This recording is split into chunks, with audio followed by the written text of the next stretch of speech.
Hola, I'm Andrea Martinez, bringing you the first ever special edition of Pulso News. On this historic day, about 800,000 dreamers, that is, young adults who were brought to the United States as minors through no fault of their own, are finally able to breathe a collective sigh of relief. My vote in favor of immigrant families. Undocumented. And now they can just work and live and become Americans.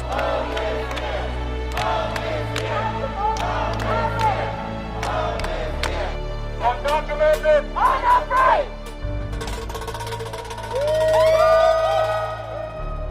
It happened when this morning the U.S. Supreme Court ruled in their favor, blocking the Trump administration's efforts to end the program that has shielded them from deportation from the only country that many of them have ever known. Joining us today is immigration attorney John Pratt with the American Immigration Lawyers Association. Gabby Pacheco, an immigration rights leader who's advocated for Dreamers for years, and DACA recipient Luis Mendoza. Thank you so much for joining us on this monumental day.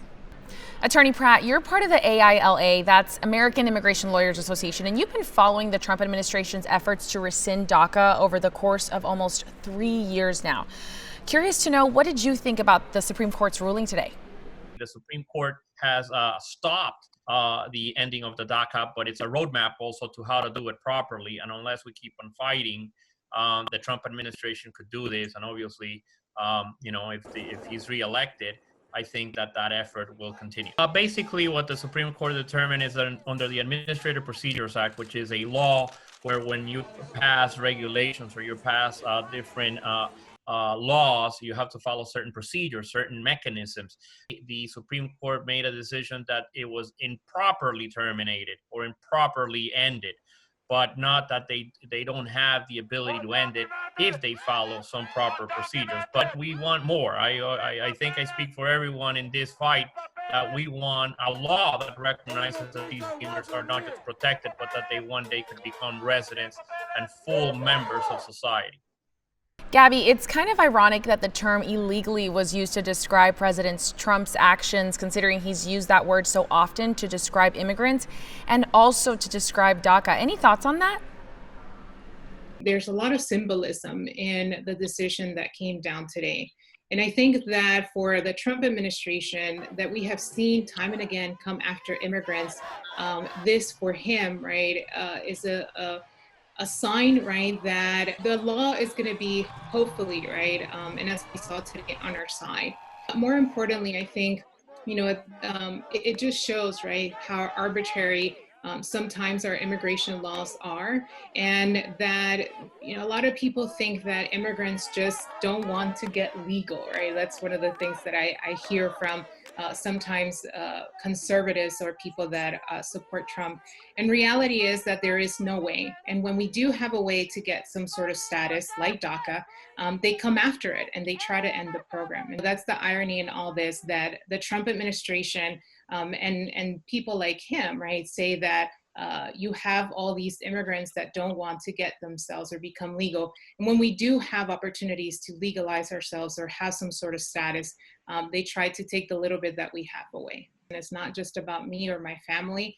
It's about the millions of people that are affected by this. And because I know in my own body, right, in my own family, the situation that we live, I understand and I want to fight for other people. So for me now, right, as a legal permanent resident, I'm not immune to deportation, right? I still can be deported, but I know, for example, that I don't have to worry about a cop, or immigration coming to my home, right? I know that I have certain rights to be able to travel, to be able to work. And so to me, right, those are the things that I want to make sure that everyone has that opportunity to have. When I heard this great, amazing news, I had just woken up and my first reaction was just turn on the TV. And then I saw this big banner on the bottom that said, "We won." And then I started crying. I just broke into tears. My mom hugged me and she's like, we can finally breathe. Because ever since for 5 months, I feel like I couldn't breathe. I feel like I was holding into something so hard and it wouldn't let me move on it wouldn't let me move on with my life.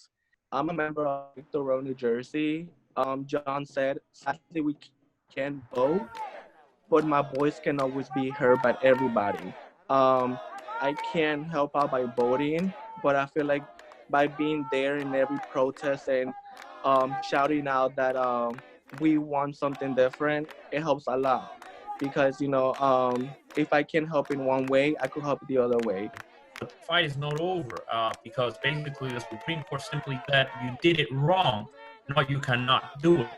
And I think, to me, as an attorney, the takeaway is precisely that. If we would like to have DACA renewed into infinity and have DACA enacted as a matter of law, the statute, where people like Luis would have the ability to finally get in that road that Gabby mentioned, that there is no road. When, been able to enact a DACA as a statute where Luis can become a resident, eventually a citizen, then, elections matter. And I would encourage every DACA recipient, every person that that who can vote, and to donate to organizations that want to pass pro-immigration related laws, because those laws matter too. So this is a big win, but the fight continues. To me, the fight continues.